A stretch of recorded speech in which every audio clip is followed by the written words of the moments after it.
Bonjour à tous, c'est WinDev Nurse. On est samedi, on se retrouve aujourd'hui pour un nouveau vidéo tutoriel sur WinDev et WinDev Mobile. Alors je dis un nouveau vidéo tutoriel, mais en fait on va faire maintenant une série de vidéos tutoriels sur l'envoi et la lecture de SMS avec WinDev. C'était un sujet qui avait été demandé plusieurs fois en fait dans les commentaires sur la chaîne, et donc j'ai un petit peu travaillé ce sujet pour un petit peu vous montrer ce qu'on peut faire en partant d'un cas concret. Alors avant de parler du sujet, enfin de débuter cette série de sujets, je vous rappelle que si vous aimez les vidéos, vous n'hésitez pas à les liker. Vous pouvez aussi vous abonner à la chaîne pour être tenu au courant des nouveautés.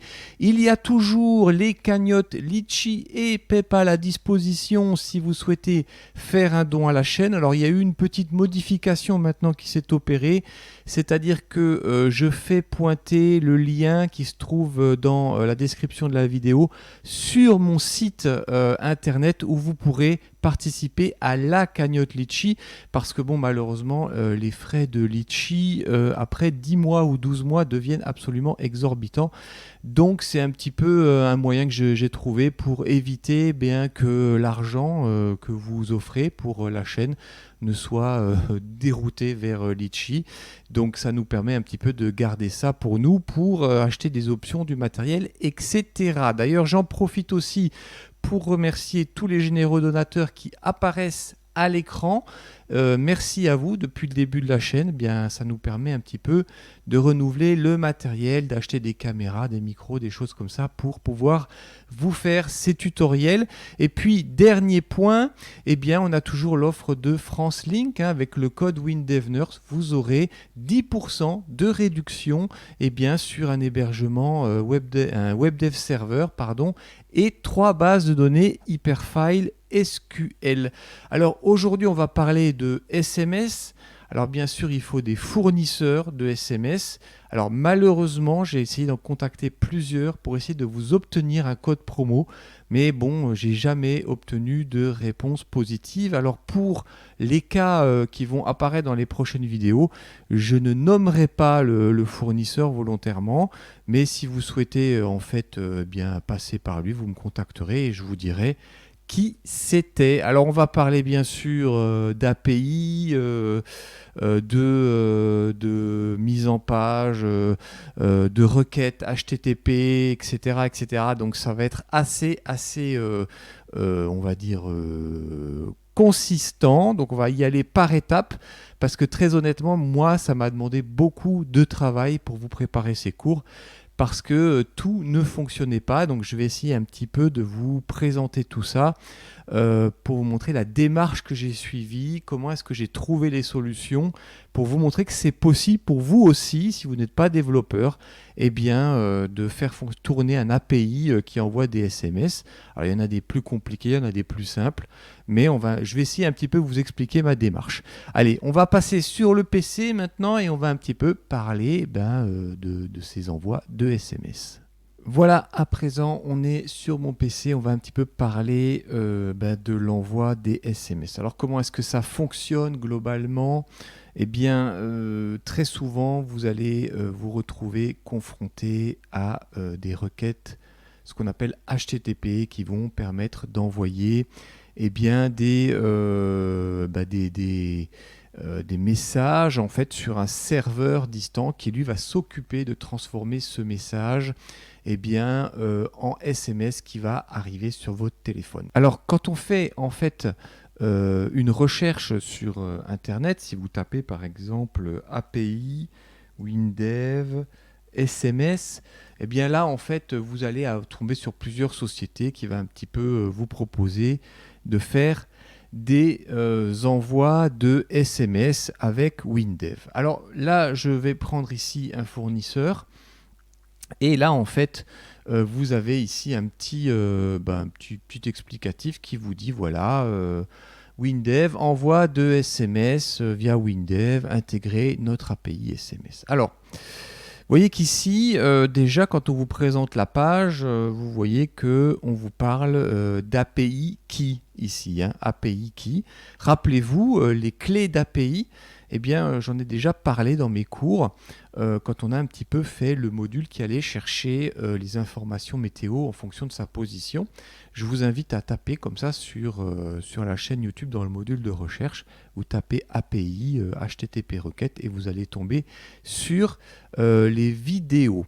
Alors là, on vous présente ici un code. Là, on vous dit voilà, en gros, on vous fait comprendre que eh bien, ce code-là va vous permettre, si vous l'intégrez derrière un bouton, d'envoyer des messages. Alors, on voit qu'ici, on déclare des variables de type chaîne, et puis ensuite, on a des requêtes qui, a priori, sont envoyées.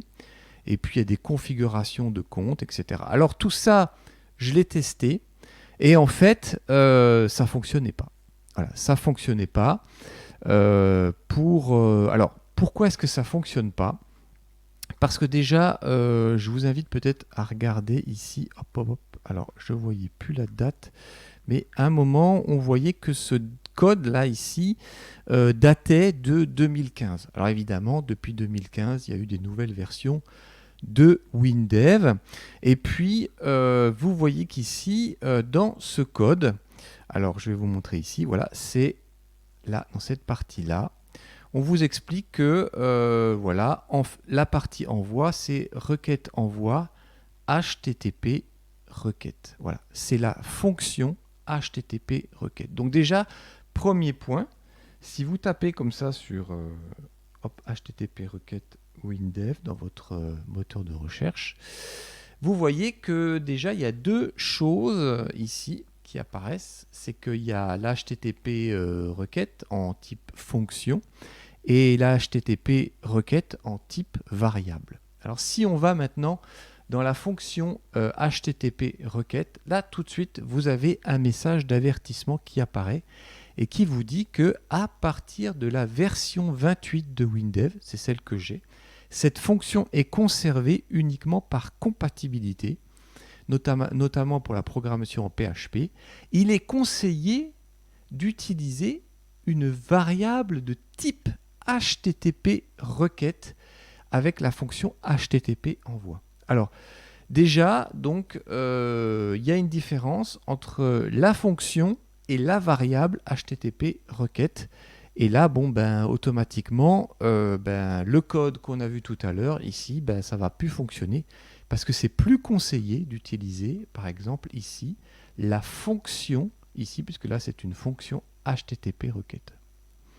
Alors, cette fonction HTTP requête, on peut un petit peu juste l'étudier quand même parce que c'est intéressant de se rendre compte que, vous voyez, quand on lance cette fonction, eh bien, on s'adressait à une page, par exemple, Internet de PCsoft, et puis ensuite, on passe des éléments, vous voyez. Et là, dans ce cas-là, quand on lit notre code en W langage, on voit que la première partie, c'était l'URL à contacter, et puis ensuite, on passait des informations comme l'utilisateur, et là, on parle d'entête HTTP supplémentaire. Alors là, je me suis dit, en-tête HTTP, qu'est-ce que c'est que ça, une en-tête HTTP? Je me suis dit, mais ça sert à quoi en fait? Et puis ensuite, après ça, on passait un message. Donc si on doit un petit peu, j'ai envie de dire, reprendre ce qui se passe en fait quand on fait cette requête HTTP dans ces notions d'API, eh bien, je vais essayer de vous faire un tout petit dessin pour vous expliquer en fait ce qu'on va faire dans cette première partie de vidéo. Alors, on va passer maintenant sur l'atelier de dessin de Windows et je vais vous dessiner ça. Alors, à présent, on passe un petit peu sur Paint juste pour essayer de comprendre ce qui se passe. Alors, ce qui se passe en fait, en gros, vous avez votre PC, hein, avec WinDev dessus, donc ça, c'est pas vraiment un problème. Et puis, vous avez un serveur ici qui, en fait, attend des informations. Alors, pour ensuite vous en renvoyer en fait le résultat de ce que vous attendez. Si par exemple vous ne savez plus trop comment ça fonctionne les principes des API et des web services, je vous invite à regarder la vidéo numéro 161 ou 192 et 187. Ça peut un petit peu vous guider sur ce qui se passe quand on veut utiliser un API. Enfin, vous avez quand même besoin de voir cette vidéo pour un petit peu comprendre la vidéo d'aujourd'hui parce que on va reprendre des notions de base, mais cette fois-ci, j'aimerais juste vous faire comprendre quelque chose sur ces notions d'entête HTTP et puis de message. Avec votre PC, vous êtes sur Internet et puis vous voulez par exemple envoyer un SMS. Alors, il y a plusieurs possibilités. Sur ce serveur, en fait, par exemple, vous allez avoir une page web ici qui va être là, hein, voilà, une page web qui n'est pas forcément accessible directement avec votre navigateur. Enfin, elle est accessible, mais elle n'est pas accessible d'une manière où, par exemple, vous allez voir des images, du texte, etc. Eh bien, en fait, l'idée, c'est quoi? C'est que, bien sûr, en envoyant la requête HTTP, on s'adresse à cette page web. Et puis, cette page web, en fait, elle va attendre des informations. Alors, soit, là j'écris information, point d'interrogation, et en fonction des informations que vous allez passer, eh bien, elle va vous renvoyer ici des informations où elle va faire des actions. Là, en l'occurrence, pour nous, ça va être une action d'envoyer le SMS. Mais bien sûr, elle va envoyer le SMS, mais en même temps, elle va vous renvoyer un message pour vous dire si ce message a été envoyé, si ce SMS a été envoyé ou non, et pour quel motif ça n'a pas été envoyé. Alors, bien sûr, chaque API est différente, il faut quand même se questionner sur son fonctionnement, mais c'est là où, en fait, où la fonction HTTP, alors pas la fonction, bien sûr, je dis des bêtises, la variable maintenant HTTP requête va rentrer en ligne de compte. Alors évidemment, dans une page web, eh bien, on peut bien sûr s'adresser à cette page web par une adresse. Ok, bon ça c'est normal, mais en même temps, on peut lui envoyer un message. Voilà. Et en fait, ce message, c'est exactement ce qu'on retrouve ici dans la fonction HTTP qu'on ne peut plus utiliser depuis Windows 28. C'est-à-dire, vous voyez ici, c'est marqué message à envoyer. C'est-à-dire, on s'adresse à une page, et puis quand on est connecté à cette page, en fait, elle attend un message. Alors, on va un petit peu avancer sur ce sujet, et puis on va essayer un petit peu de comprendre quand on est confronté, voyez, à un code ici en W langage qui n'est pas fonctionnel, comment est-ce qu'on va essayer de se dépatouiller quand on n'est pas développeur, comme nous tous, hein, puisque bon, on ne l'est pas tous. Donc j'ai essayé un petit peu de faire de l'empirisme et j'ai essayé de vous expliquer quelle a été ma démarche. Alors bien sûr, quand vous êtes devant ce problème, vous avez deux possibilités. Soit vous abandonnez le fournisseur, et vous dites bon j'en cherche un qui a un code en W langage qui fonctionne, soit vous vous grattez la tête et vous vous dites non, j'ai envie en fait de comprendre comment est-ce que je peux régler ce problème.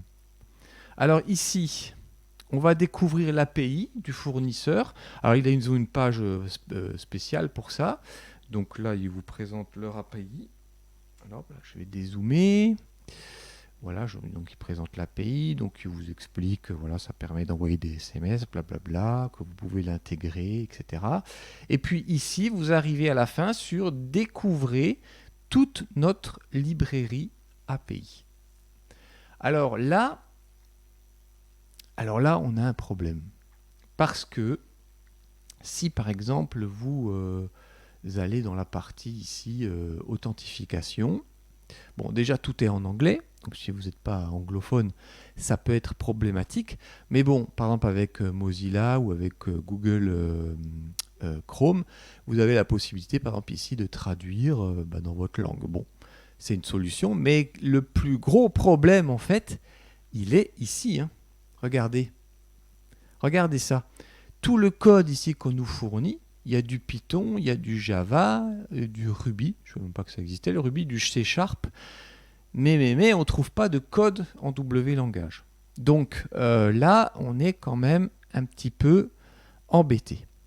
Alors là, on peut faire effectivement défiler ce code.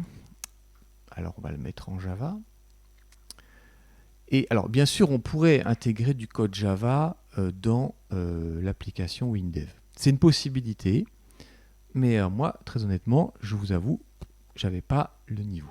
Alors déjà, première chose, je crois qu'il faut essayer d'agir, j'essaie un petit peu de réfléchir, à regarder ce code. Alors bien sûr, moi, je ne sais pas faire de Java. Mais par contre, déjà ici, ce que je vois ici, c'est...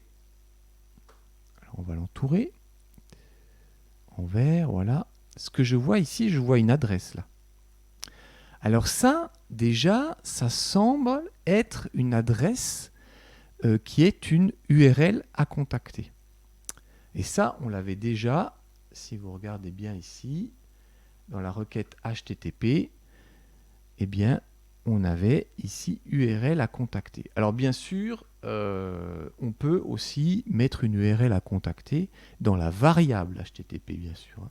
Il suffit juste de le préciser. Regardez ici, il le marque, ma requête.url. Eh bien là, c'est l'adresse du site de PCsoft. Donc déjà, première chose, on peut éventuellement... Alors, oups là, j'ai fermé ça, mais... On peut tout à fait déjà commencer peut-être par se dire, tiens, dans l'URL à contacter, déjà, dans l'authentification qui est ici, ça semble être ça. Bon, ok, bon. Je continue. Là, ici, on me parle d'email d'enregistrement. Oui, d'accord.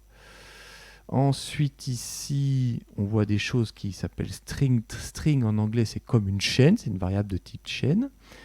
Et puis, là, on voit pas grand-chose. Mais par contre, si je vais dans du Python, je vois qu'il y a des notions de clés utilisateurs, de clés de session. Oui, ok. Donc là, il faudrait peut-être regarder dans Authentification API.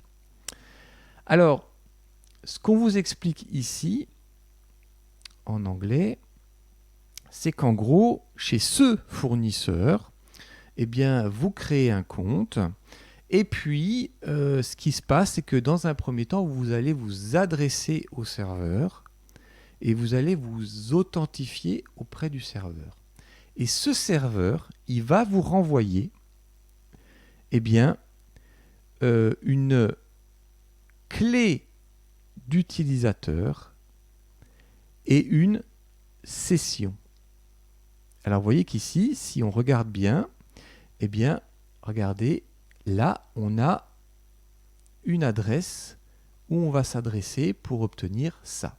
Et dernier point, je vais vous montrer quelque chose. Regardez ici, on parle d'HTTP requête, ok, mais ici, regardez, on parle de méthode GET. Et les méthodes GET, rappelez-vous, on en a parlé dans le cours sur les fonctions des requêtes de type REST, c'est-à-dire les requêtes un petit peu qui sont formatées pour vous renvoyer du JSON, des choses comme ça, pour obtenir des résultats. Je vous invite à regarder les vidéos, puisque j'avais fait ça avec un serveur pour obtenir la météo, les conditions météo ou la température à un endroit en France.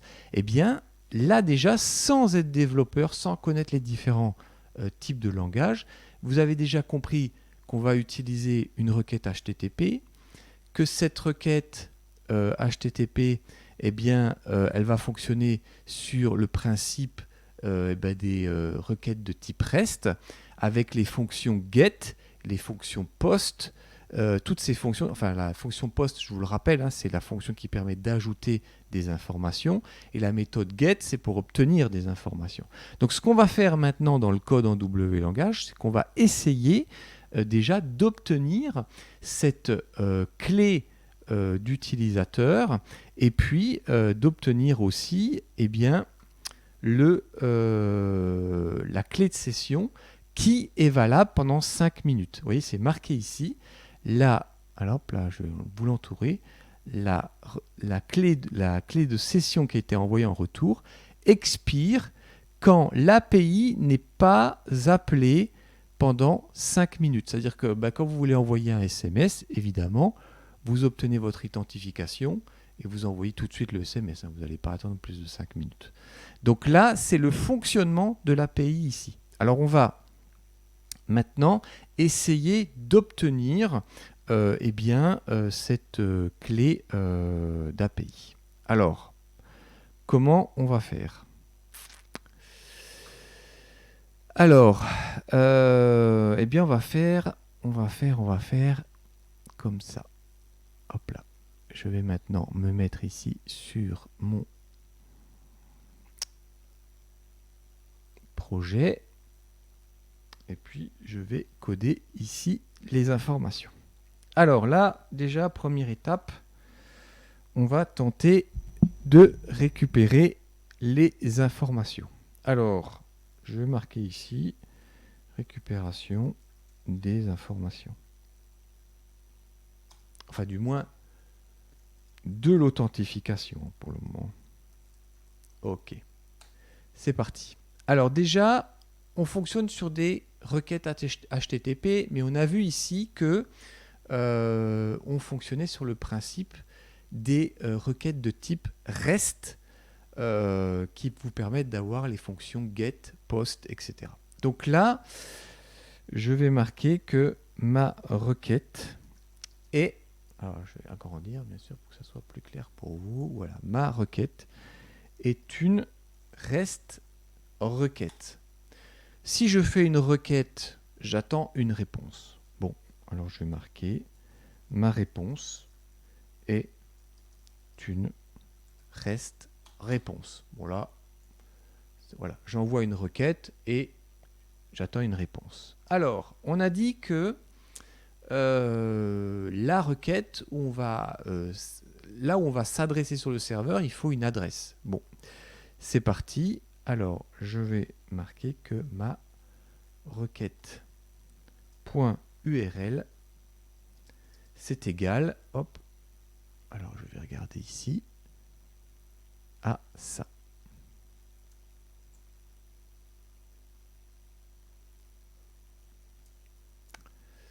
Voilà.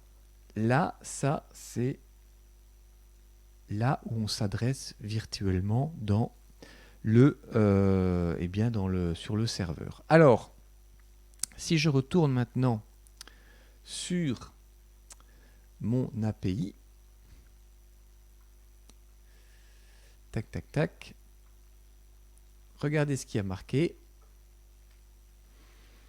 Alors, on vous explique en gros que il faut passer des paramètres pour obtenir en fait ce code d'authentification. Alors, ici, j'ai plutôt, je vais être honnête, j'ai plutôt un petit peu regardé les différents types en fait de code qu'il y avait. Et j'ai essayé de comprendre comment est-ce qu'on pouvait passer ces paramètres à la fois d'utilisateur et du mot de passe pour obtenir cette clé d'authentification. Alors regardez ici, c'est intéressant.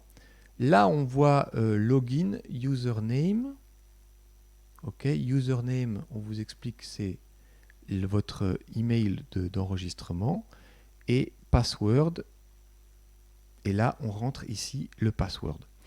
Alors, là, j'ai vraiment essayé d'utiliser mes connaissances, puisque je m'étais rendu compte d'une petite chose. Quand on s'adressait à une URL comme ça, dans le cas d'une REST requête, eh bien, souvent, après l'URL, quand on rajoute le point d'interrogation, eh bien, on fait comprendre qu'après ce point d'interrogation, on va passer des paramètres. Et ces paramètres, bien sûr, il faut les nommer. Alors, le premier paramètre, vous l'avez vu tout à l'heure, c'est le nom d'utilisateur. Donc là, ici, j'écris username. Username égal. Et là, je vais passer mon mail d'identification. Alors là, bien sûr, vous n'allez pas le voir parce que bien sûr, vous allez avoir accès au compte en question. Donc moi, j'ai juste rentré l'adresse mail. Alors, j'aurais dû l'écrire ici, hein, simplement, en continuant. Mais là, je l'ai mis dans une variable de type mon mail. Voilà. Et ensuite, je continue mon code en rajoutant le petit signe et. Alors, en fait, ce petit signe et là, ça signifie que vous passez encore d'autres paramètres après le premier. Tant que vous rajouterez le petit signe et, je ne sais pas exactement comment il s'appelle celui-là, en fait, ça permettra de passer d'autres paramètres. Alors, deuxième paramètre qu'il fallait passer pour obtenir en fait la clé valable pendant 5 minutes, il faut passer le mot de passe du compte en question. Et donc là, je vais rajouter mon mot de passe. Voilà, dans une variable. Alors, là, on est sur une requête de type REST. Mais vous savez qu'il y a des fonctions différentes. Hein. Il y a le get, il y a le post. Mais là, je vais quand même préciser que ma requête .méthode, ça s'appelle la méthode, c'est un HTTP GET. Moi, je veux obtenir maintenant des informations. J'envoie des informations, mais le serveur n'enverra rien ailleurs. Pour le moment, j'attends juste qu'il me renvoie une réponse. Et puis, ma requête, elle va me renvoyer quoi? Du JSON. Alors ça, c'est marqué dans la documentation. Chaque documentation est différente, bien sûr. Donc dans ce cas-là, c'était marqué. Alors pourquoi est-ce que je me suis posé la question s'il fallait rajouter ça? Regardez bien dans le code qu'on vous montre. Ici, regardez là. Ici, je vois either content type. Content type, ça veut dire en fait, en gros, ici, content type, c'est l'extension en fait du type de requête. Et là, application JSON. Et là, effectivement, ici, on passe bien l'information application JSON. Ça va renvoyer du JSON. Si vous ne savez pas ce que c'est que le JSON, vous tapez JSON sur la chaîne dans le module de recherche et vous allez avoir un petit exemple. Bon, très bien. Bon, là, j'ai précisé des informations sur cette requête. Alors maintenant, on va déclarer les variables récupérées.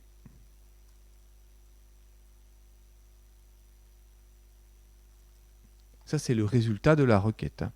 Donc là, je vais ici appeler userKey est une chaîne. C'est juste pour la suite de la vidéo. Et puis, sessionKey, bien sûr, est une chaîne. Ça, c'est juste pour tout à l'heure. Alors, maintenant, on va envoyer la requête.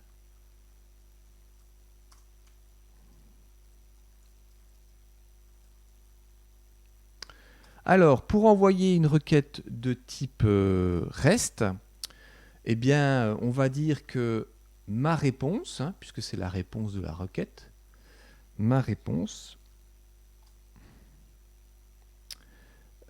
c'est égal à REST envoi. Alors la fonction REST envoi, ça permet d'envoyer une requête REST. Et vous voyez d'ailleurs qu'il cherche. Hein. Il vous propose quelle requête REST. Il n'y en a qu'une, donc je choisis celle-ci. Et puis en fait, ce qui serait intéressant dans un premier temps, c'est de voir ce que ça renvoie. Alors, ici, je vais quand même mettre un petit mécanisme d'erreur. Si erreur détectée,